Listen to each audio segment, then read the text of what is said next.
जीवमजीवं दब्बं जिणवरवसहेण जैणडे देठं देविन्दविन्दवन्दं वन्दे तं सर्वदा शीर्षा। द्रव्य संग्रह परम मांगलिक ग्रंथ है। आचार्य नेमिचंद भगवान द्वारा यह लिखा गया है। 58 इसमें गाथा हैं। भाषा इसकी प्राकृत है। आर्या छंद की शैली में यह जो है श्लोक या गाथा लिखी गई है। इसमें 6 द्रव्य, 7 तत्व, 9 पदार्थ, 50 मोक्ष मार्ग और ध्यान का वर्णन है। हम सब लोग गाथा नंबर 33 पढ़ रहे थे। गाथा थी पैडिठिधि अनुभागप पदेश भेदा दू चतुर्विधो बंदो जोगा पैडी पदेशा ठिधि अनुभागा कषाय दो होंती। योग से प्रगति और प्रदेश का बंध होता है। कषाय से स्थिति और अनुभाग का बंध होता है।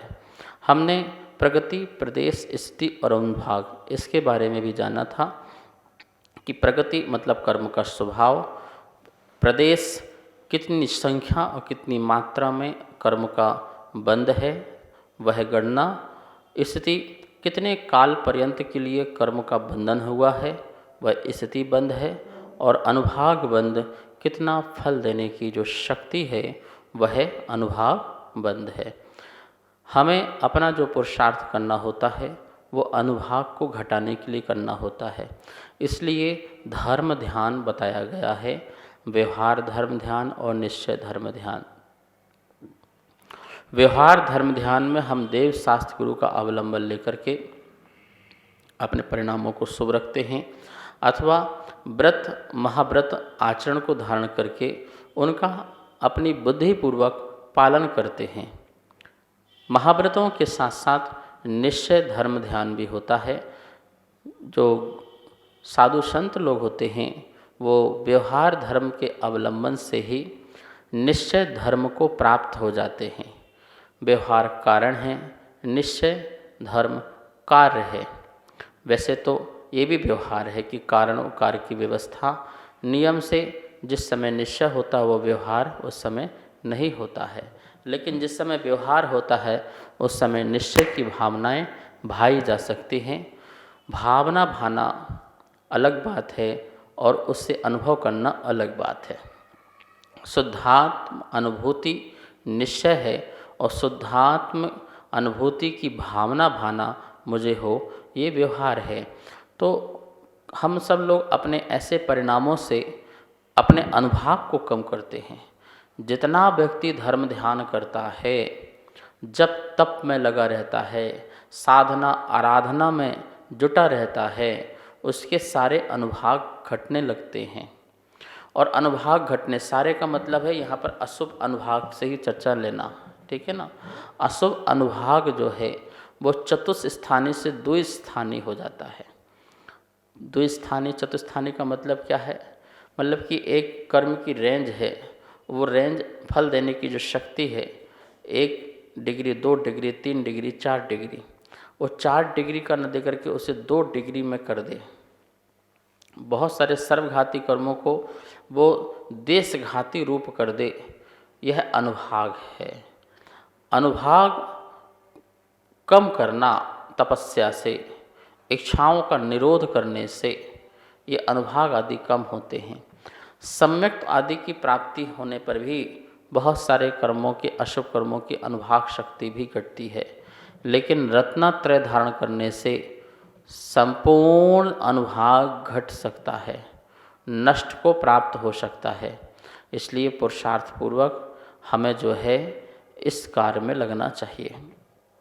यहाँ पर जो हमने बंध के भेद पढ़े हैं वो याद करने के लिए नहीं पढ़े हैं, उसे हमने समझने के लिए पढ़े हैं कि समझ जाएं, और समझ करके हम कर्म ही हमारे पास ना आए यह कार्य करना चाहिए। यदि आ जाएं तो डरो मत उनसे, हम उसकी शक्ति कम करके उदय में ला करके नष्ट कर देंगे।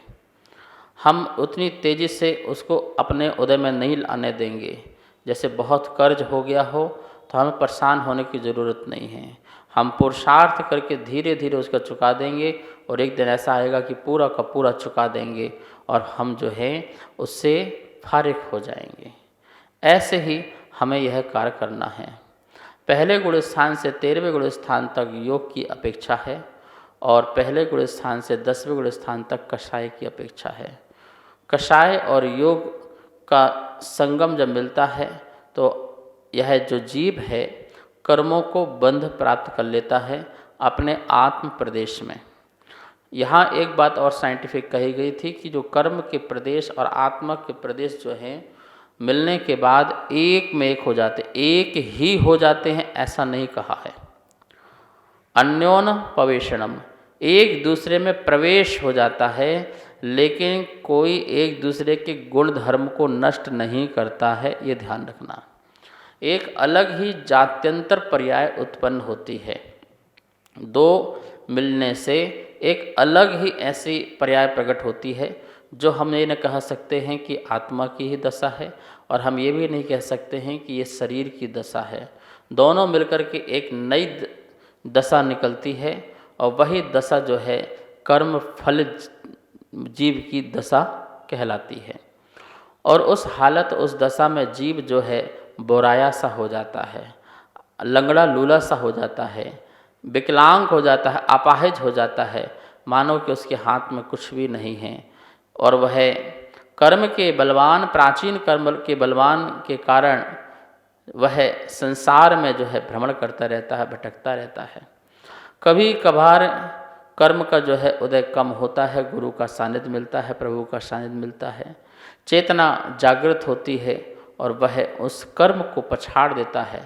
कहते हैं मौका एक दिन सबको मिलता है, एक अवसर सबको मिलता है और वो अवसर में लाभ उठा लेता है तो तरक्की कर लेता है, सफलता को प्राप्त हो जाता है। ऐसे ही जीव के पास भी ऐसे बहुत सारे गोल्डन चांस आते हैं कि जिस समय वह अपने आत्मा का उद्धार कर सकता है, लेकिन बाह्य साधन भी उसे इस प्रकार से मिल जाएं, निमित्त भी वैसे मिल जाएं, तो नियम से वो अपना कल्याण कर लिया करता है। यहाँ तक बंध की चर्चा जो है वो पूर्ण हो चुकी है। अब संबर की चर्चा चलेगी। संबर भी दो प्रकार का होता है, एक भाव संबर और एक द्रव्य संबर। दो प्रकार का संबर है। आप जानते हैं संबर मतलब क्या कहलाता है? संबर का मतलब है रोकना। रोकना, किसको रोकना? आते हुए को रोकना। क्या आ रहा है? जो ये द्रव्य कर्म आ रहा है, प्रगति प्रदेश बंद हो रहा है, वो जो द्रव्य कर्म है उसको रोकना। आए और बंधे इसलिए उसको रोकना, उस रोकने का नाम जो है संबर है। अब वो संबर भी दो प्रकार का है, एक भाव संबर और एक द्रव्य संबर। ठीक है ना? एक मैटर को रोकना और एक भाव को रोकना। गाथा नंबर 34 है, अपनी पुस्तक में आप निकाल लेंगे। और आइए पहले बोर्ड के माध्यम से गाथा का उच्चारण करते हैं और इसके अर्थ को भी समझते हैं। द्रव्य संग्रह गाथा नंबर 34। उच्चारण करेंगे। चेदन परिणामो, चेदन परिणामो जो कम्मस्सा, कम्मस्सा सा तक लेंगे, कम्मस्सा सव निरोहिणे, निरोहिणे हेयु सो भाव संबरो, सो भाव संबरो खलु दव्वा सब रोहिणे अन्नो, दव्वा सब रोहिणे अन्नो। यहाँ हेयु लिखा है, कहीं कहीं हेदु भी लिखा होगा। हेयु और हेदु दोनों में प्राकृत में चलता है। वहाँ दा का लोप हो गया तो हेयु हो गया, अथवा हेदु भी चलेगा। ठीक है। चेदन परिणामो जो कम्मस्सा सव निरोहिणे हेयु सो भाव संबरो खलु दव्वा सब रोहिणे अन्नो। ये उच्चारण हुआ। एक बार पूर्ण गाथा का उच्चारण करते हैं। चेदन परिणामो जो कम्मस्सा सब निरोहणे हेदु स्वभाव संबरो खलु दव्वा सब रोहणे अन्नो। ये गाथा का उच्चारण हुआ। अब इसका अर्थ समझते हैं, ध्यान दीजिए। चेदन मतलब चेतन। चेतन, चेतन कौन है? जो चैतन्य से सहित है, आत्मा। परिणामो, परिणाम, आत्मा का परिणाम, आत्मा का भाव।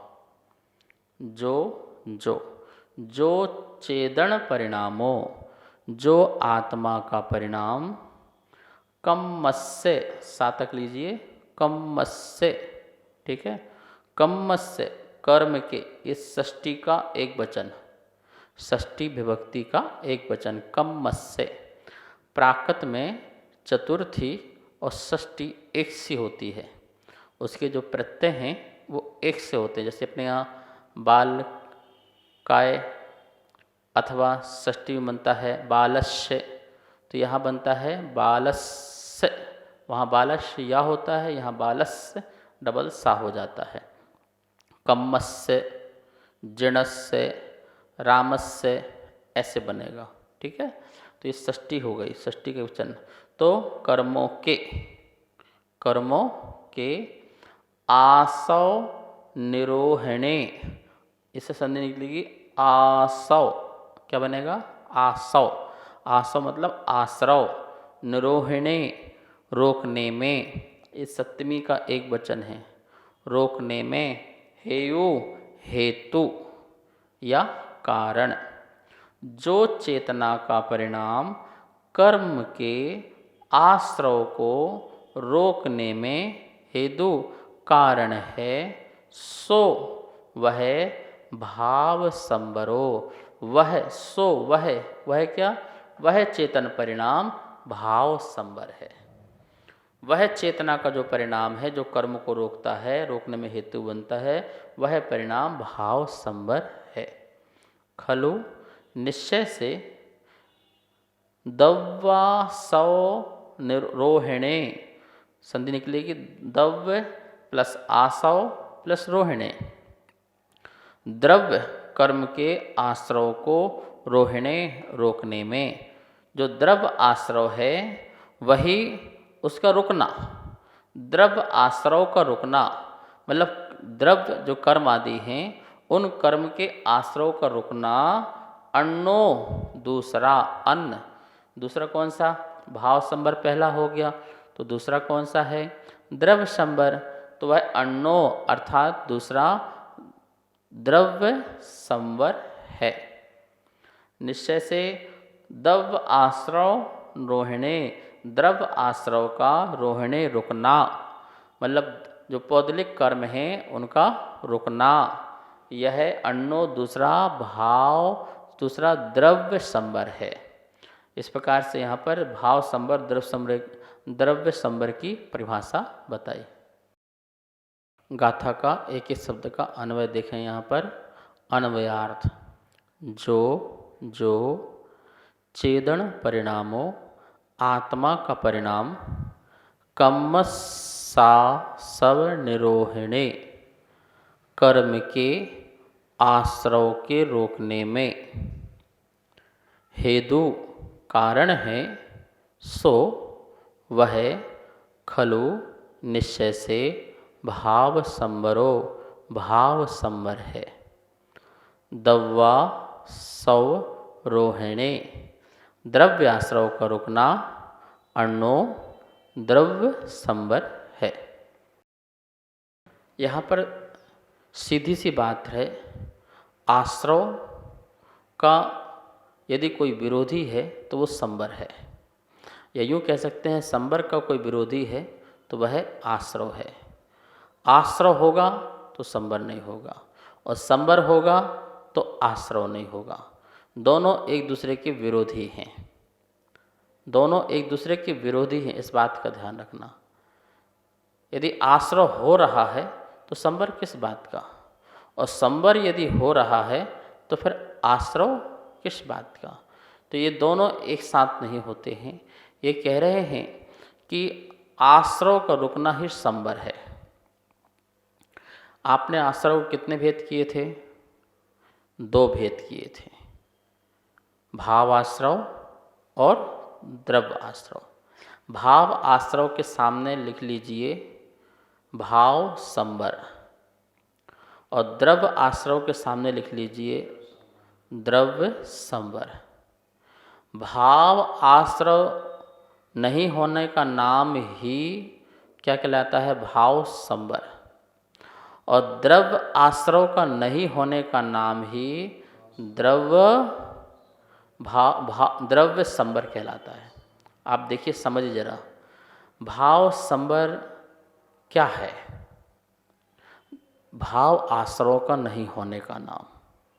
द्रव्य संबर क्या है? द्रव्य आश्रव का नहीं होने का नाम। जिस भाव से भाव आश्रव हो रहा था उन भावों को मत करो, उन भावों को नहीं करो। तो नहीं करोगे तो क्या हो जाएगा? वो जो चेतना के परिणाम होंगे वो चेतना के परिणाम भाव संबर कहलाएंगे।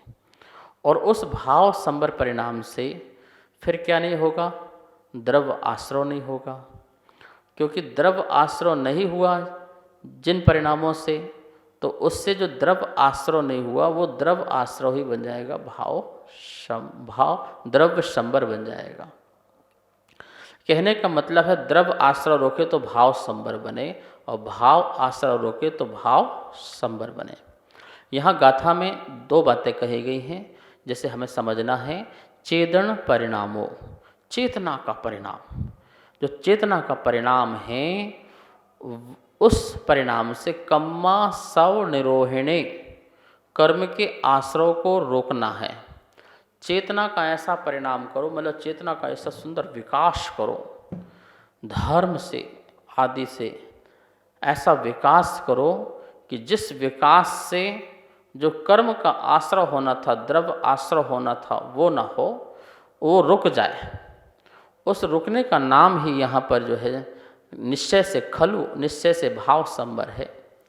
और जब ये भाव संबर हो जाएगा तो उसी समय भाव संबर से द्रव्य आश्रय नहीं होगा, तो वहाँ पर हमारा द्रव्य संबर हो जाएगा। अर्थात कर्म ही नहीं आना, कर्म नहीं आएगा, पुण्य कर्म नहीं आना, पाप कर्म नहीं आना, दोनों कर्म नहीं आना, तो वहाँ पर वह हमारा द्रव्य संबर कहलाएगा। इस प्रकार इन दोनों में यही अंतर समझना है।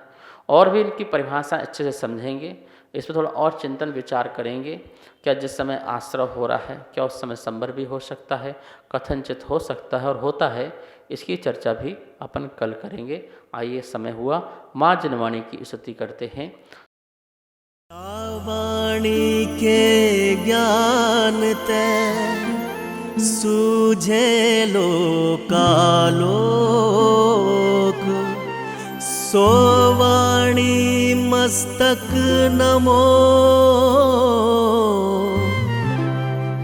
सदा देत हूँ धोख, सदा देत हूँ धोख। सबको बहुत बहुत मंगल आशीर्वाद। इस कार्यक्रम के पुण्यार्जक थे श्री खंडेलवाल दिगंबर जैन मंदिर, राजा बाजार, कनॉट प्लेस, नई दिल्ली, एवं श्री खंडेलवाल दिगंबर जैन मंदिर, वैदवाड़ा, दिल्ली के अंतर्गत खंडेलवाल दिगंबर जैन पंचायत, दिल्ली। जिनेन्द्र जैन नरपतिया अध्यक्ष, धीरज जैन कासलीवाल महामंत्री, विजय लोहाड़िया विक्की उपाध्यक्ष, गौरव पाटोदी मंत्री, विनोद पांड्या कोषाध्यक्ष।